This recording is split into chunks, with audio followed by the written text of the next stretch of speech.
COVID-19 masuk ke Sumatera Barat, menurut saya omset yang paling meningkat adalah para pelaku usaha menyediakan kebutuhan pokok. Dan contoh yang boleh dibuka adalah toko grosiran, eceran, dan minimarket. Dan cukup banyak yang kita ketahui pembelinya dan juga kebutuhan-kebutuhan lain yang ada di dalamnya. Contohnya kebutuhan pokok hal-hal yang lain seperti telur, minyak, dan yang lain. Tapi semakin lama dengan menurunnya karena tidak memenuhi kebutuhan, dan pada saat pemerintah Sumbar menetapkan penetapan PSBB pada tanggal 22 April 2020, disuatu membuat pengunjung minimarket masih terpantau, masih ramai di supermarket dan berbelanja kebutuhannya sehari-hari. Swalayan adalah juga memenuhi kebutuhan pokok sehari-hari. Ini adalah omset pada produk yang memenuhi kebutuhan pokok, baik itu enceran, grosiran, atau hal yang lainnya pada toko-toko yang lain seperti toko baju atau toko yang lain gitu.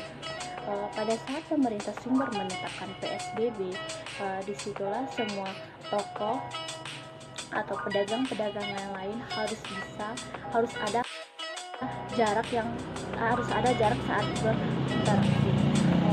Misalnya harus memenuhi peraturan-peraturan yang dibuat saat terjadinya penetapan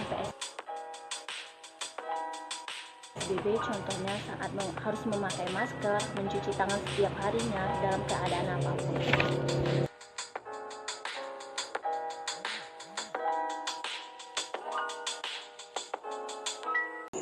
Dan minimart sawahan setelah terjadinya pandemi kondisi minimart. Terjadinya coordinate. Prosedur minimart juga telah dijalankan seperti menggunakan masker bagi kru manajemen. Situasi terjadinya kult di minimart tetap beroperasi seperti biasanya. Akan tersedia aman, minimart hanya memenuhi kebutuhan masyarakat seperti beras, minyak, telur, dan hal-hal lain. Yang terjadi pada saat virus corona membuat kebanyakan penjualan omset yang menurun drastis karena pemerintah Kota Padang menerapkan sistem lockdown. Maka masyarakat jarang keluar. Operasional toko dibatasi, biasanya dibuka jam 7 sampai 10 malam dan sekarang jam 12 sampai setengah 8 malam. Tidak ada masuk barang dari supplier di gudang.